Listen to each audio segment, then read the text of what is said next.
আমার আপন হইব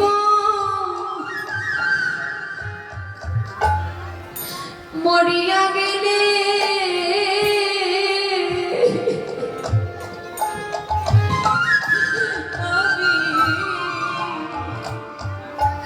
আমি দাদা বলবো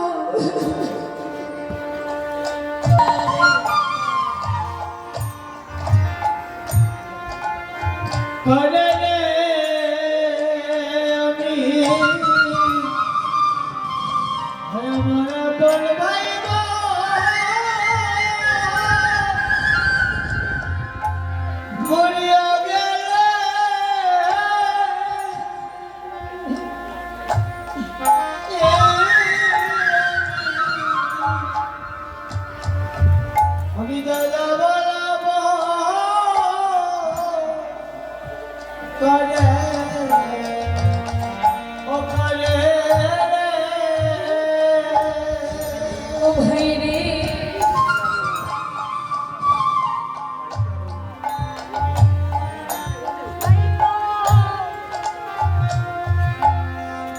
মরিয়া গেলে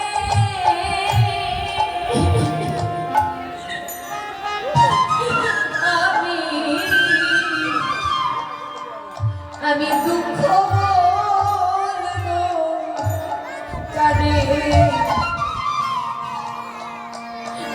কারে রে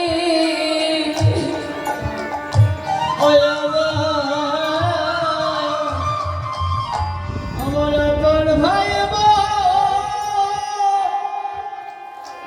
মরিয়া গেলে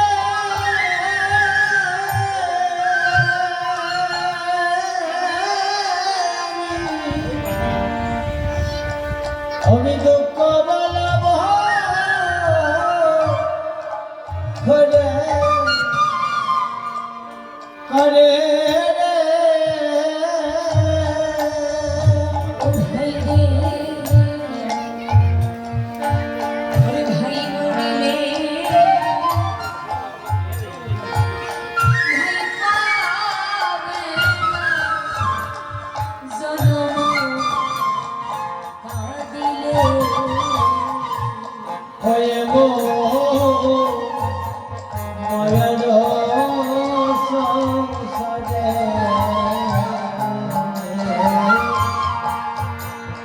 ভাই মরিলে ভয় পাবে না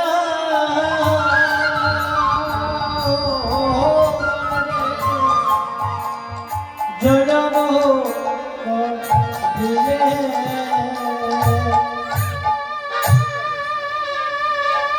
যার আছে সে হয়তো মূল্য দিতে জানে না। আমাদের দেখবেন বাবা, যাদের একটা ভাই নেই তাদের মনের ভিতরে কতটা আফসোস থাকে। যদি আমার একটা ভাই থাকতো, একটা মায়ের মনে বাসনা থাকে, একটা আশা থাকে, আমার যদি ভাই থাকতো হয়তো বছর বছর আমিও নাইও যাইতে পারতাম।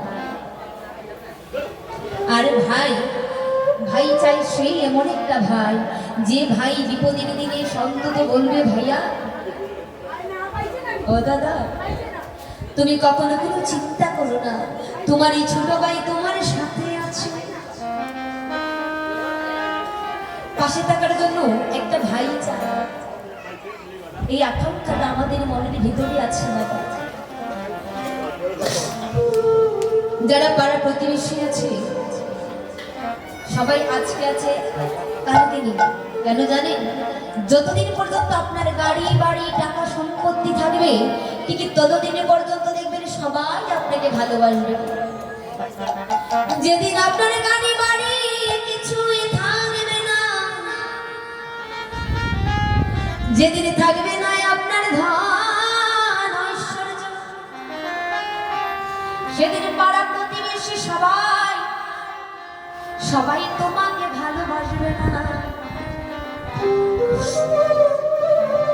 আমাদের একটা স্বভাব আছে কি, যে আমরা কখনো পরের ভালো দেখতে পারি না।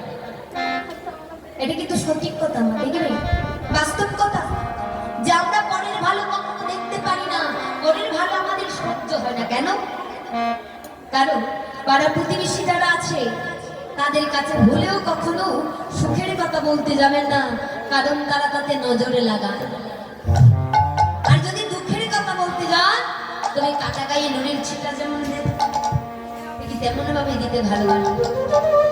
যদি আপনি কেউ থাকে, তবে সে হচ্ছে নিজের ভাই, যে বিপদের দিনে আপনাকে কখনো ফেলে যাবে না, এমন ভাই চাই।